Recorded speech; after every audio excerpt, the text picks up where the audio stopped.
ఈ విగ్రహాలు ఎందుకు పెడతారంటే ఈ విగ్రహాల వల్ల మనకు స్ఫూర్తి కలుగుతుంది. మొత్తం నడివీధులు నిలబడితే నడి వీధిలో నిలబడితే బొమ్మను తోకురా, మన దేశపు స్థితిగతులను మార్చిందతడేనురా. నడి వీధిలో నిలబడితే బొమ్మను తోకురా, మన దేశపు స్థితిగతిని మార్చిందతడేనురా. కదలకుండా ఉండని కలనైనను తోకురా, కంటికి రెప్పల నిత్యం కాపాడేదతడురా.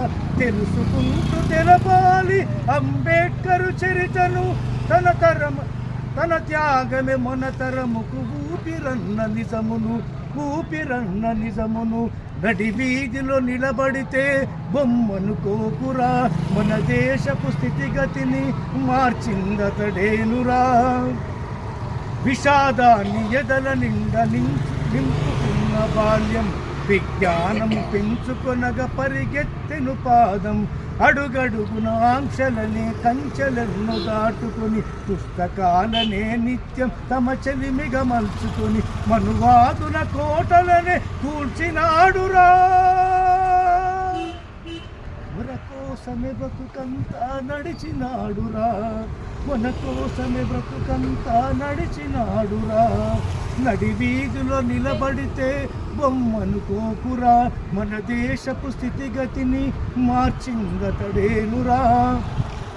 యుగ యుగాలు తల వంచుకు బతుకుతున్న బహుజనం, నెత్తుటి మరకలతోనే నిండుకుంది మనగతం. ప్రతి గుండెల తొంగి చూడు గాయమనే సంతకం, కన్నీటి వరదలోనే తడిసె నిండు జీవితం. ఆ చరిత్రను తిరగేసి చదివినాడురా, మన చరిత్ర మార్చుటకే కదిలినాడురా, మన చరిత్ర మార్చుటకే కదిలినాడురా. నడి వీధిలో నిలబడితే బొమ్మను కోకురా, మన దేశపు స్థితిగతిని మార్చిందతడేనురా. మన ఎదలో తన రూపం పదిలపరుచుకోవాలి, మానవ జన్మెత్తిన మహనీయుడని చాటాలి. తన ఆశయాలు భుజాలపై మోస్తూ మనము నడవాలి. సమత మమతల ధర్మం ఇలలో వెదజల్లాలి, శాంతిని స్థాపించ మనం కదులుదామురా. అంబేద్కరు కలలను నెరవేర్చుదామురా, అంబేద్కరు కలలను నెరవేర్చుదామురా.